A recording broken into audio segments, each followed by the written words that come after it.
ऐसा होना मुमकिन है कि शहादत हसन मर जाए और मंटो जिंदा रहे। आवाज द वॉइस लेकर आया है आपके लिए स्टोरी वाला, कहानियां जो छू जाएं दिल को। स्टोरी वाला सीजन 2 में सुनिए ओनिका माहेश्वरी के साथ मंटो के अफसाने। चवन्नी लाल ने अपनी मोटरसाइकिल स्टॉल के साथ रोकी और गद्दी पर बैठे बैठे सुबह के ताजे अखबारों की सुर्खियों पर नजर डाली। साइकिल रुकते ही स्टॉल पर बैठे हुए दोनों मुलाजिमों ने उसे नमस्ते कह दी, जिसका जवाब चवन्नी लाल ने अपने सर की खफीफ जुम्बिश से दे दिया था। सुर्खियों पर सरसरी नजर डालकर चवन्नी लाल ने बंधे हुए एक बंडल की तरफ हाथ बढ़ाया, जो उसे फौरन दे दिया गया। इसके बाद उसने अपनी BSA मोटरसाइकिल का इंजन स्टार्ट किया और ये जा और वो जा। मॉडर्न न्यूज एजेंसी कायम हुए पूरे 4 बरस हो चले थे। चवन्नी लाल उसका मालिक था, लेकिन इन 4 बरसों में वो एक दिन भी स्टॉल पर नहीं बैठा था। वो हर रोज सुबह अपनी मोटरसाइकिल पर आता, मुलाजिमों की नमस्ते का जवाब सर की खफीफ जुम्बिश से देता, ताज़ा अखबारों की सुर्खियों पर एक नज़र देखता, हाथ बढ़ाकर बंधा हुआ बंडल लेता और चला जाता। चवन्नी लाल का स्टॉल मामूली स्टॉल नहीं था। हालांकि अमृतसर में लोगों को अंग्रेजी और अमेरिकी रसालों और पर्चों से कोई खास दिलचस्पी नहीं थी, लेकिन मॉडर्न न्यूज एजेंसी पर हर अच्छा अंग्रेजी और अमेरिकी रसाला मंगवाती थी, बल्कि यूं कहना चाहिए कि चवन्नी लाल मंगवाता था। हालांकि उसे पढ़ने वढ़ने का बिल्कुल शौक नहीं था। शहर में बहुत कम आदमी जानते थे कि मॉडर्न न्यूज एजेंसी खोलने से चवन्नी लाल का असल मकसद क्या था। यूं तो इससे चवन्नी लाल को खासी आमदनी हो जाती थी, इसीलिए कि वो करीब करीब हर बड़े अखबार का एजेंट था, लेकिन समुंदर पार से जो अखबार और रिसाले आते बहुत ही कम थे। फिर भी हर हफ्ते विलायत की डाक से मॉडर्न न्यूज एजेंसी के नाम से कई खूबसूरत बंडल और पैकेट आते ही रहते। असल में चवन्नी लाल ये पर्चे और रिसाले बेचने के लिए नहीं, बल्कि मुफ्त बांटने के लिए मंगवाता था।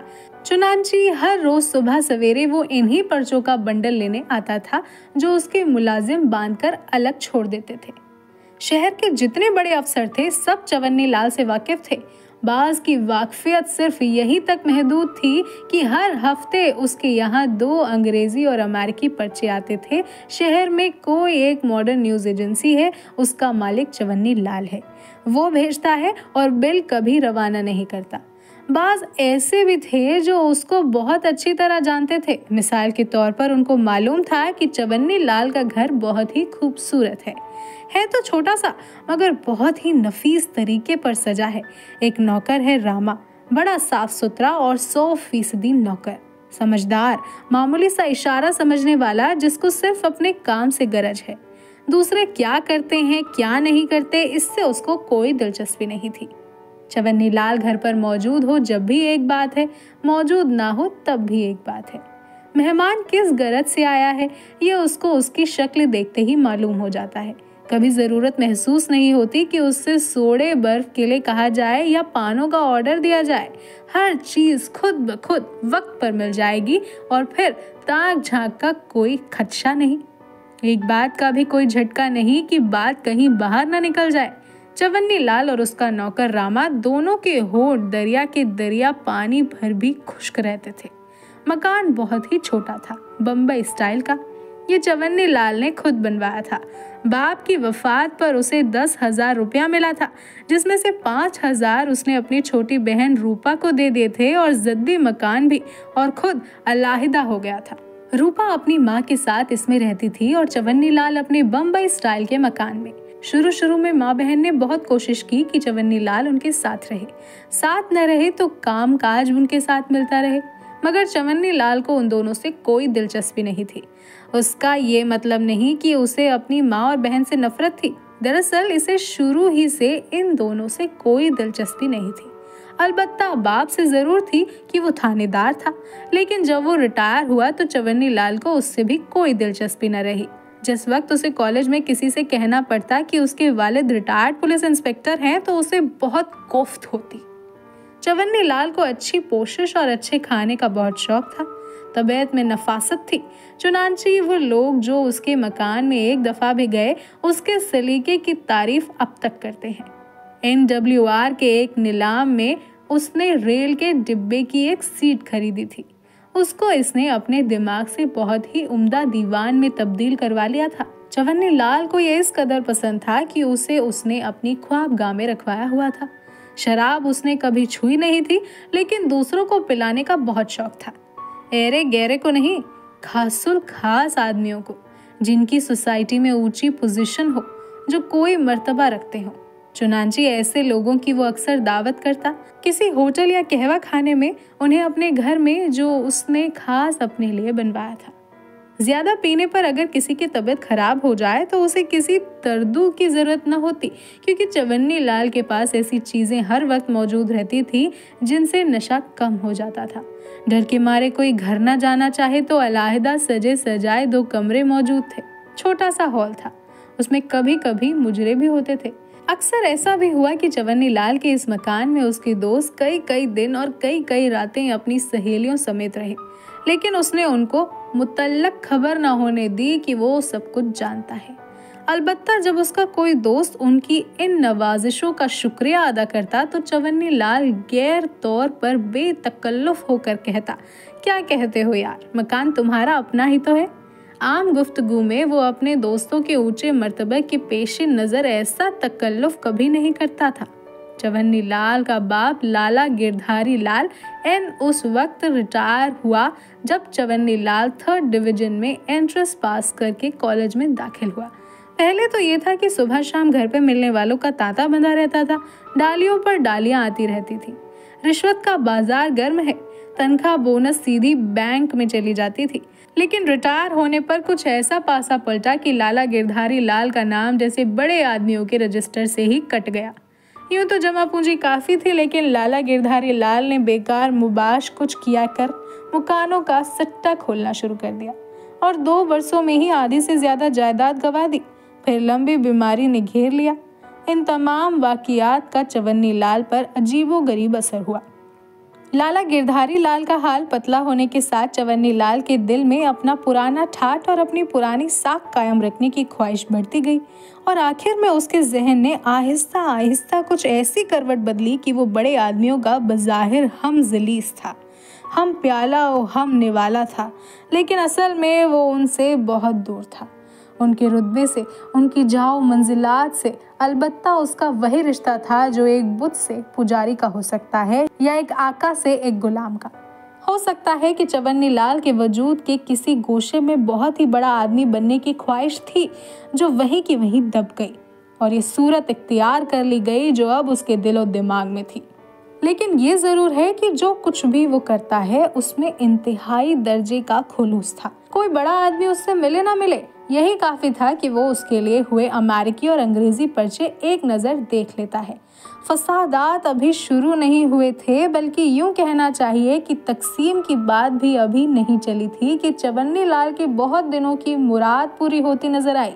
एक बहुत ही बड़े अफसर थे जिससे चवन्नी लाल की जान पहचान न हो सकी थी। एक दफा उसके मकान पर शहर की सबसे खूबसूरत तवाइफ का मुजरा हुआ।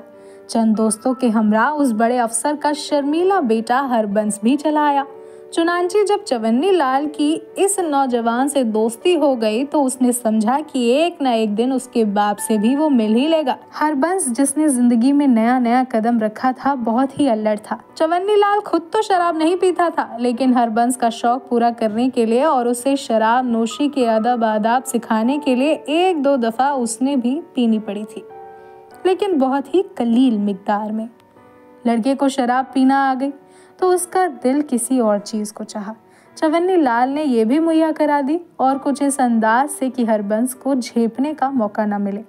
जब कुछ दिन गुजर गए तो चवन्नी लाल को महसूस हुआ कि हरबंस की ही दोस्ती काफी है, क्योंकि इसी के जरिए से वो लोगों की सिफारिशें पूरी कर सकता है। वैसे तो शहर में चवन्नी लाल के असरो रसूख का हर शख्स कायल था, लेकिन जब से हरबंस उसके टच में आया था उसकी धाक और भी ज्यादा बैठ गई थी। अक्सर यही समझते थे कि चवन्नी लाल अपने असरो रसूख से जाती फायदा उठाता है, मगर यह हकीकत है कि उसने अपने लिए कभी किसी से सिफारिश नहीं की थी।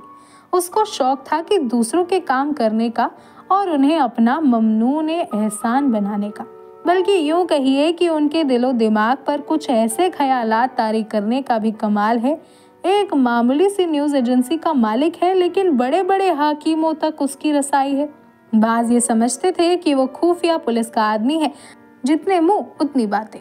लेकिन चवन्नी लाल हकीकत में जो कुछ था बहुत ही कम आदमी जानते थे।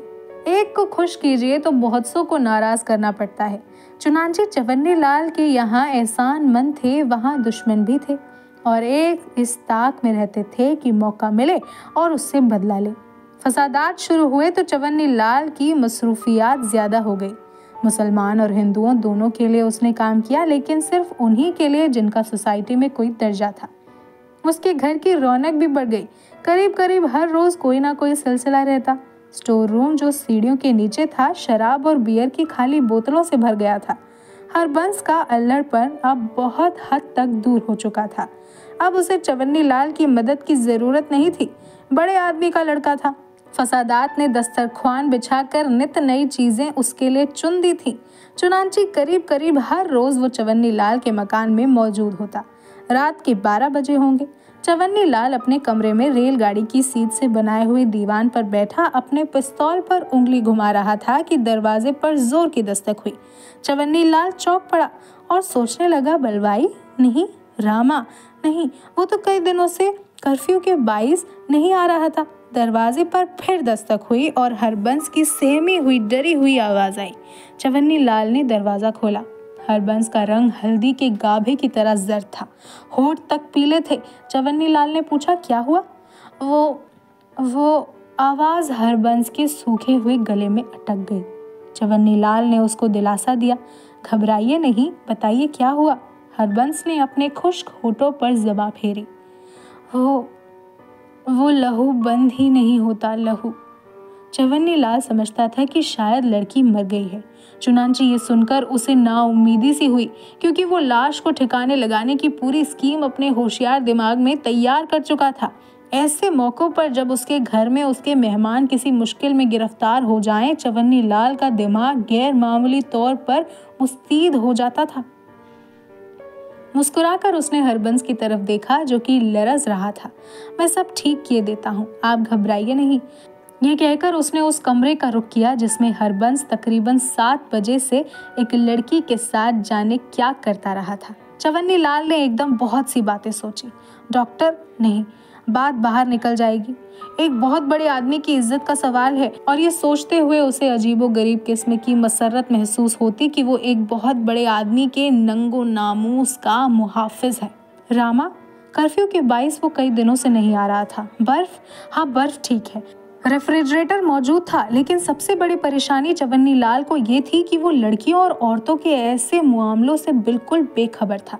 लेकिन उसने सोचा, कुछ भी हो, कोई ना कोई उपाय निकालना ही पड़ेगा। चवन्नी लाल ने कमरे का दरवाजा खोला और अंदर दाखिल हुआ।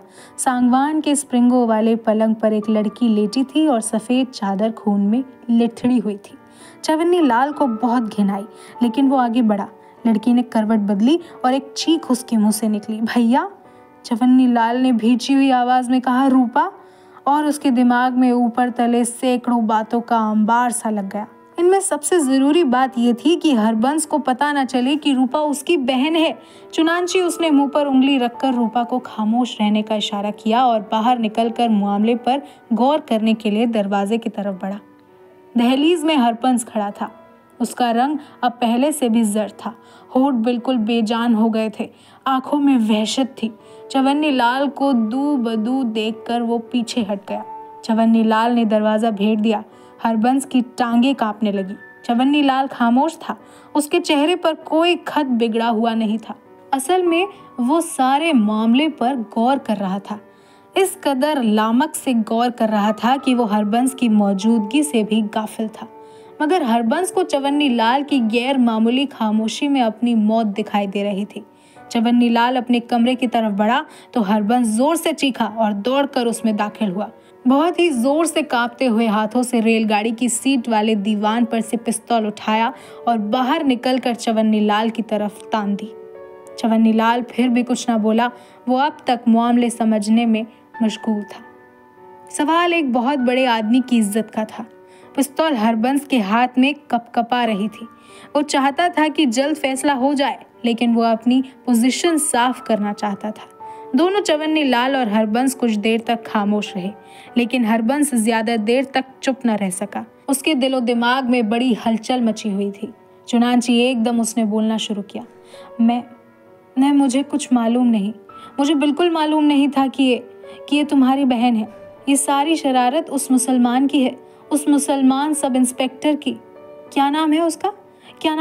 मोहम्मद तुफैल। हाँ, मोहम्मद तुफैल। नहीं, बशीर अहमद। नहीं, मोहम्मद तुफैल। वो तुफैल जिसकी तरक्की तुमने रुकवाई थी। उसने मुझे ये लड़की लाकर दी और कहा मुसलमान है। मुझे मालूम होता तुम्हारी बहन है तो क्या मैं उसे यहाँ लेकर आता? तुम बोलते क्यों नहीं? और उसने चिल्लाना शुरू कर दिया। तुम बोलते क्यों नहीं? तुम मुझसे बदला लेना चाहते हो। लेकिन मैं कहता हूँ कि मुझे कुछ मालूम नहीं था, मुझे कुछ भी मालूम नहीं था। चवन्नी लाल ने हौले से कहा, घबराइए नहीं, आपके पिताजी की इज्जत का सवाल है। लेकिन हरबंस चीख चिल्ला रहा था। उसने कुछ न सुना और कांपते हुए हाथों से पिस्तौल दाग दी। तीसरे रोज कर्फ्यू हटने पर चवन्नी लाल के 2 नौकरों ने मॉडर्न न्यूज एजेंसी का स्टॉल खोला। ताज़ा अखबार अपनी अपनी जगह पर रखे। चवन्नी लाल के लिए अखबारों और रसालों का एक बंडल बांधकर अलग रख दिया, मगर वो ना आया। कई राह चलते आदमियों ने ताज़ा अखबारों की मॉडर्न सुर्खियों पर नजर डालते हुए मालूम किया कि मॉडर्न न्यूज एजेंसी के मालिक चवन्नी लाल ने अपनी सगी बहन के साथ मुकाला किया और बाद में गोली मारकर खुदकुशी कर ली।